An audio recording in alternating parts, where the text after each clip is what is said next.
Hola majos, ¿qué tal? Hola de nuevo, que nos hemos visto esta mañana ahí, pues he visto a cuatro nada más por videoconferencia.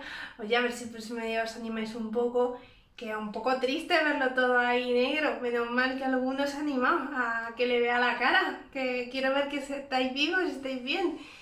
Bueno, último vídeo de Kant, ¿vale? Vamos a acabar ya con Kant, que es un tema muy largo, que lo sé que es un tema arduo, y ya todo lo demás que queda es todo mejorar. Quiero decir, que a mí Kant me encanta, pero sé que es más pesado y más difícil. Entonces, nos queda la política, y la política la voy a hacer en una clase, porque es fácil. Y yo creo que, aunque me quede un vídeo a lo mejor de media hora, pero realmente no hace falta fraccionarlo, vais a ver que es bastante fácil, porque Kant, como todos los ilustrados, tiene una teoría más o menos del contrato social, entonces que es muy fácil. Sabiéndonos a Rousseau, esto ya nos va a sonar todo, ¿vale? Bueno, pues vamos a empezar. Entonces, bueno, lo primero es que ya sabéis que os dije que las obras magnas de Kant, no las obras grandes de Kant, son la crítica de la razón pura y la crítica de la razón práctica. Luego por ahí tengo que deciros que también hay una política del juicio, pero vamos a dejarlo por un momento a un lado.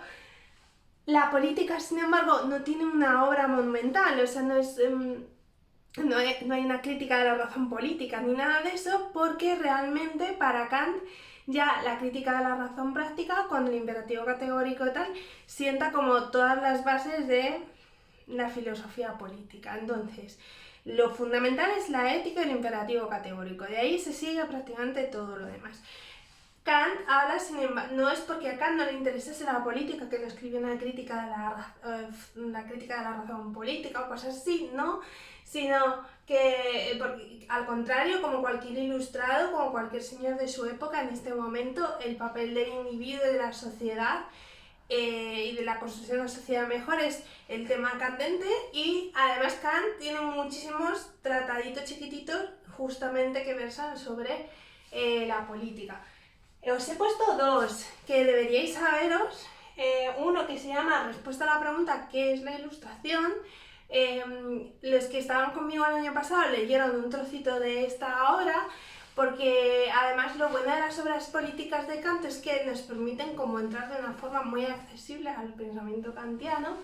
Y la segunda que os he puesto aquí, muy importante, que es la paz perpetua, o sobre la paz perpetua. Bueno, mirad, como os decía, como Kant es un señor ilustrado, él lo que va a hacer en estas obras es defender los valores y las ideas que ya tiene la ilustración, centrándose muchísimo en el concepto de la libertad y de la autonomía, que es para Kant lo fundamental. También es para Kant lo fundamental en la ética. Fijaos cuánto, o sea que él postula su imperativo categórico precisamente para dotar al ser humano de autonomía, que él piensa que la libertad es un postulado de la razón práctica, es algo que no es demostrable, pero que es totalmente evidente, o sea, totalmente necesario. Entonces él da una importancia enorme al concepto de la libertad, ¿vale?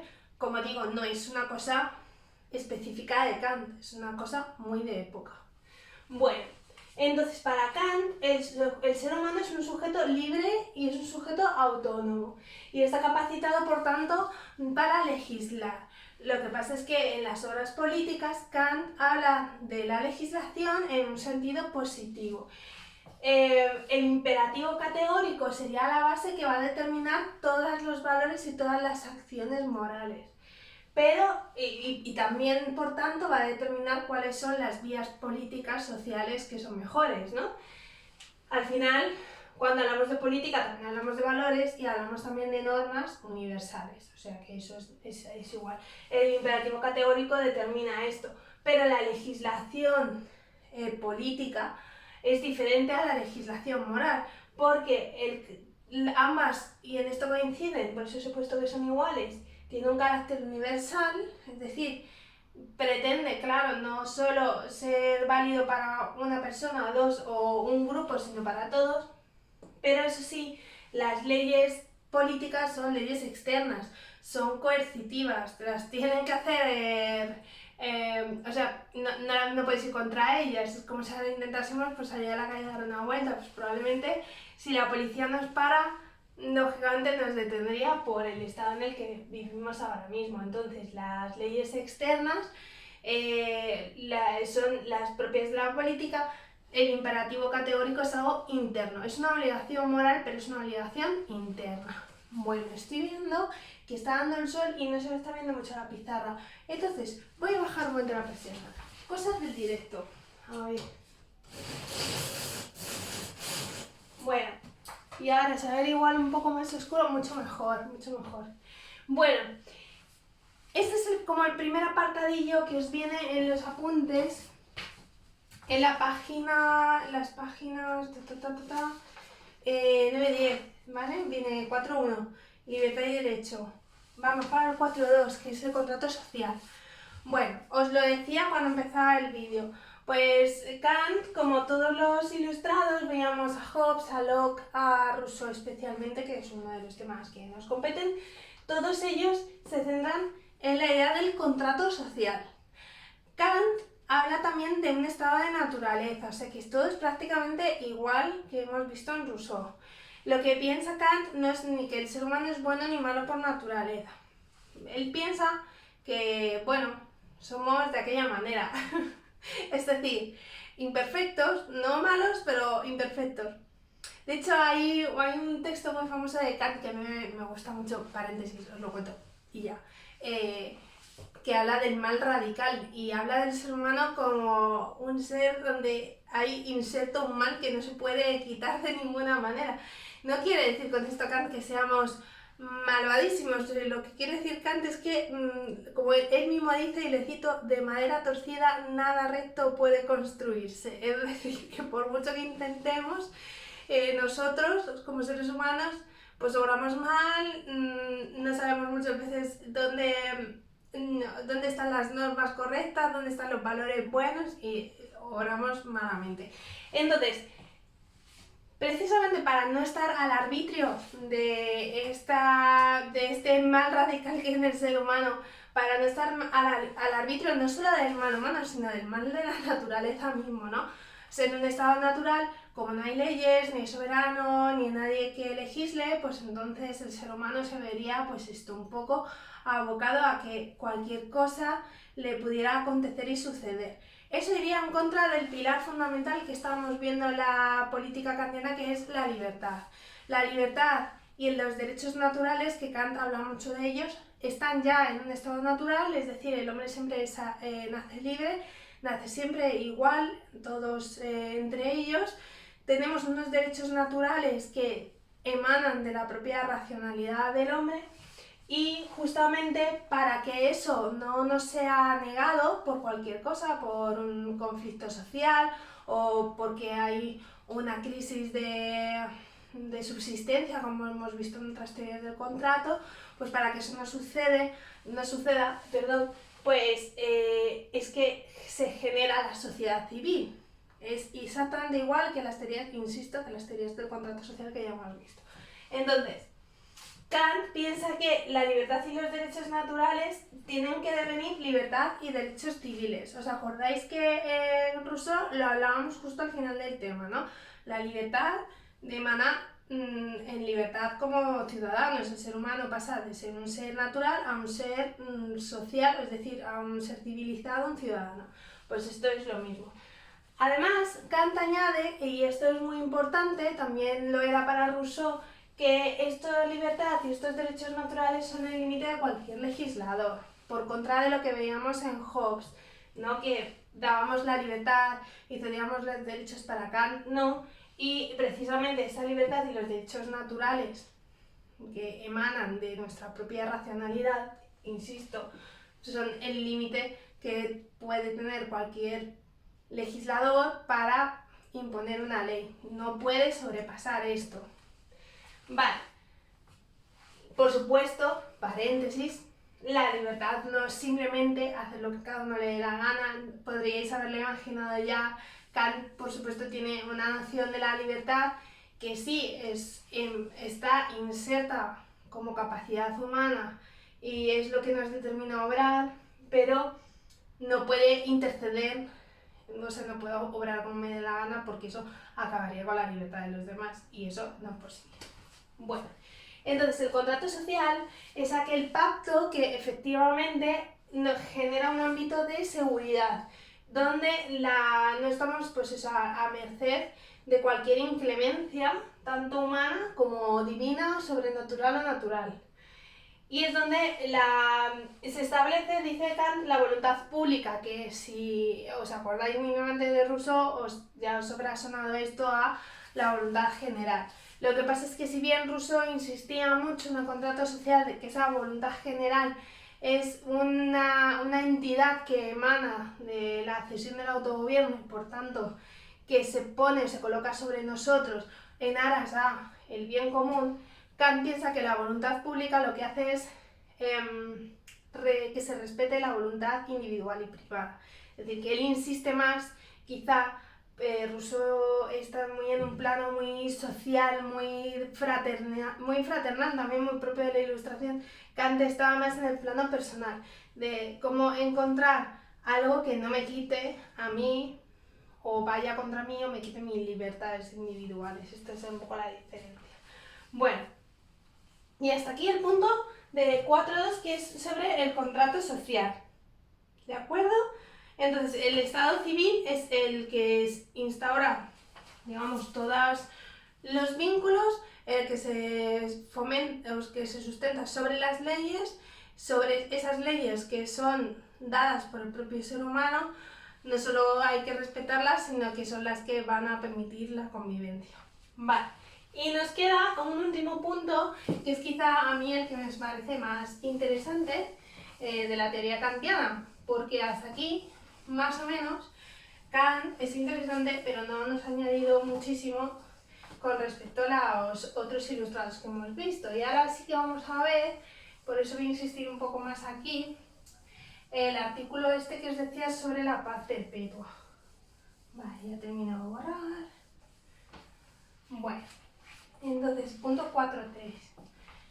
Bueno, hay un artículo sobre la paz perpetua que debería ser lectura obligatoria en algún momento de la vida, porque a mí me parece que es un artículo muy interesante de Kant. Mirad, Kant ahí se plantea y se propone una cosa que es muy interesante y muy difícil. Y es esta pregunta: ¿podríamos hacer que la guerra en sí misma fuese algo ilegal, o sea, que no pudiese darse?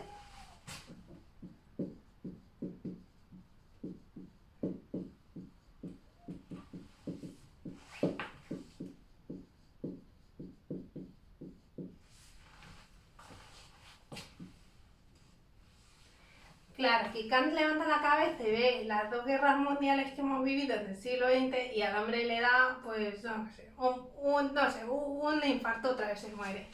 Bueno, se plantea esto, Kant, si podríamos ilegalizar la guerra, o sea, si podríamos hacer que la guerra se postulara como algo imposible, o sea, como que ningún Estado pudiera emprenderla, excepto que otro la emprenda con él, pero lo que piensa Kant es todo es una cuestión legal, o sea, si nosotros hiciésemos una buena constitución donde todo estuviese bien articulado y todo estuviese bien pensado, se podría hacer esto. Esta es la idea de Kant, que a mí me parece maravillosa, ¿no? Que, claro, Kant está viendo que todos los tratados internacionales de paz, ya lo habréis visto en historia, eso era en papel mojado.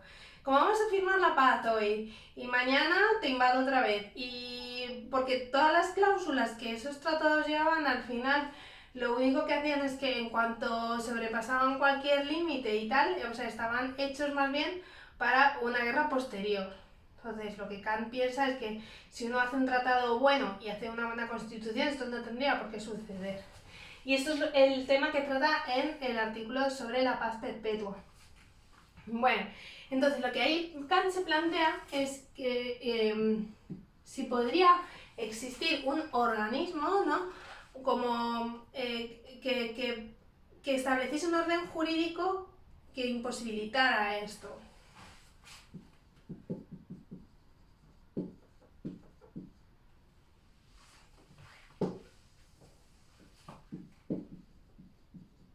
pone más bien. Sí, que lo he dicho fenomenal, porque como ya me sale. Es un orden jurídico, sí.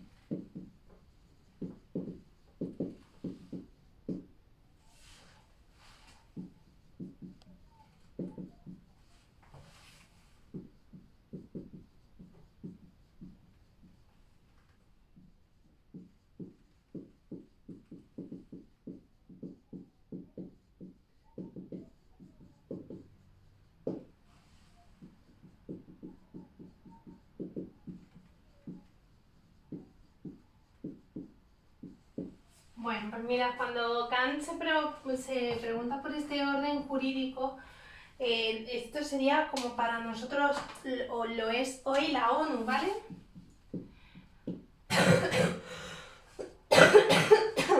A ver, Kant no habla nunca de la ONU, quiero dejarlo claro, o sea, esto es una idea contemporánea, nace en 1945, Kant llevaba 140 años muerto, o sea, no es de Kant. Pero la idea es de Kant, o sea, la idea sí, el organismo como tal no. Claro, lo que él piensa es, igual hay una sociedad de naciones que sea capaz de ver más allá de los límites de la propia frontera, porque si no, cada país legisla para sí mismo. Pero si estableciésemos un orden internacional que a todos nos, o sea, que nos... perdona si estoy espesilla hoy, que fuese algo beneficioso para todos los miembros y que impidiese la guerra, esto sería fantástico. Entonces lo que él está pensando realmente es en esto, en un organismo que mire más allá del ámbito individual de un territorio, porque casi no cada país va a ir siempre a lo suyo y no va a mirar por los demás.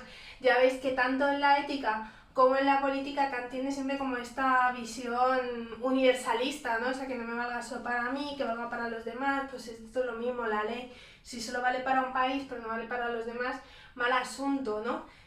Bueno, pues esto es lo que se plantea la paz perpetua. Y entonces lo que él piensa es que efectivamente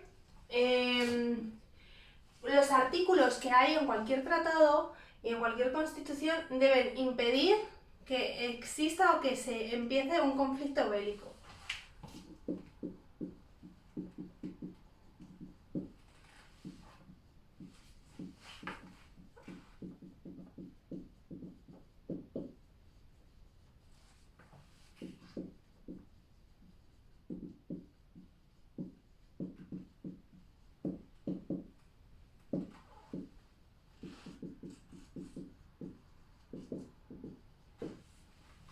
Esto dice Kant, es cuestión de querer.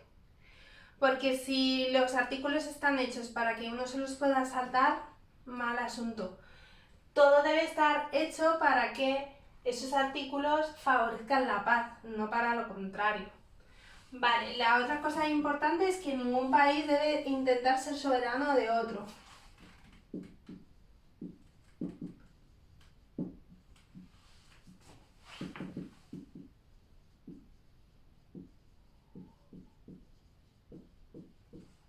Bueno, y esto acá también os digo que hoy, si ve cómo funciona la Unión Europea y cómo funcionan los mecanismos económicos que la regulan, se muere también, ¿no? Porque efectivamente al final unos terminan legislando sobre otros. Reglas del propio mercado, porque la de la globalización que está pensando Kant tiene consecuencias beneficiosas, pero luego otras que no lo son tanto. Vale, y otra y esta también muy importante es que en todo caso, si hay un conflicto internacional y hay digamos, los gobernantes consideran que deben iniciar una guerra, esto debe consultarse y debe ser aprobado por la ciudadanía.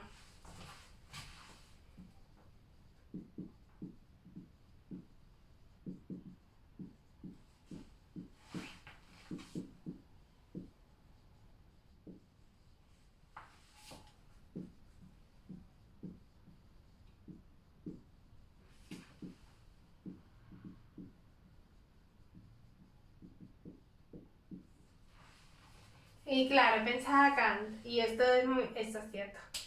Si cada vez que estalla una guerra, ese país hubiera consultado a sus ciudadanos si quieren iniciarla, lo más probable es que no se inicie nunca. Porque al final los gobernantes no son los que mandan a la guerra, ellos mandan a todos los demás, a las Fuerzas Armadas y a todo el mundo que hace falta y toman los recursos que son necesarios y dice Kant y llevan a los países a la ruina económica. Todo esto nosotros como ciudadanos tendemos a saberlo y tendemos a ver muchas veces lo irracional. Kant piensa que como seres autónomos y como seres libres que somos y como seres dotados de razón, todos nosotros podemos llegar a ver esto y por tanto podemos llegar a votarlo. Entonces no es una cuestión de que el ciudadano, o sea, de que el gobernante o los gobernantes decidan cómo se va a gestionar un conflicto de esta categoría, sino que un conflicto tal que podría sumirnos a todos en el caos, en la depresión económica, etcétera, debe estar votado por los ciudadanos. Sin eso no se podría empezar ningún conflicto bélico. Bueno, y hasta aquí lo que os quería decir de Kant sobre la paz perpetua y sobre la política en general. Hay que resaltar mucho el concepto de la libertad y de la autonomía, cómo es desde ese concepto de la libertad y la autonomía, desde el imperativo categórico, que se genera lo que las leyes, el Estado de Derecho, etcétera.